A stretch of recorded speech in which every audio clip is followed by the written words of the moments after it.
पवन सिंह के सभी फैंस का इंतजार खत्म हुआ क्योंकि फाइनली पवन सिंह के इस साल का पहला होली गाने का पोस्टर आउट हो चुका है। तो इस वीडियो में जानेंगे पवन सिंह के इस साल के पहले होली गाने को कब तक रिलीज किया जाएगा। फुल वीडियो सॉन्ग की बात कर रहे हैं तो पहले पोस्टर के बारे में बात कर ले। उससे पहले बता दें कि सबको पता ही होगा कि भोजपुरी के सभी सुपरस्टार जितने भी कलाकार हैं सबका गाना इस साल रिलीज हो चुका है, सिर्फ पवन सिंह का ही बाकी था। लेकिन पोस्टर आउट हो चुका है। पवन सिंह के इस गाने में सिर्फ और सिर्फ पवन सिंह का आवाज़ सुनने को मिलेगा। बाकी 3 गाने कंप्लीट हो चुके हैं। एक गाने का पोस्टर आउट हुआ है जिसमें पवन सिंह के साथ नजर आने वाली हैं डिम्पल सिंह। पवन सिंह और डिम्पल सिंह की जोड़ी अगर किसी गाने में आ जाए तो पहले ही रिलीज होने से पहले गाना हिट है। और गाना उस चैनल से आना जिस चैनल की किस्मत पवन सिंह ने 2 महीना पहले बदल कर रख दिया है, हरी हरी ओढ़नी गाने से। और इस गाने को लिखा गया है सोनू सरगम के द्वारा और गाने में म्यूजिक है प्रियांशु सिंह का। तो इस टाइम सिर्फ पोस्टर ही आउट हुआ है और लिखा गया है कमिंग सून।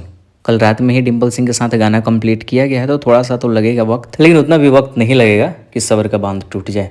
2 से 3 दिन में गाने रिलीज कर दिए जाएंगे। बाकी 3 गाने कंप्लीट हुए हैं। जैसे जैसे कुछ होगा हम अपडेट देंगे ही। इस गाने का रिलीजिंग डेट टाइम आउट होगा तो उसका भी वीडियो बना देंगे। इसके लिए चैनल को सब्सक्राइब जरूर कर लें। बाकी अगर कोई अपडेट चाहिए तो इंस्टाग्राम में भी पूछ सकते हैं। वीडियो को डिस्क्रिप्शन में इंस्टाग्राम का लिंक डाल दिया। मिलते हैं बहुत जल्द किसी नए वीडियो के साथ।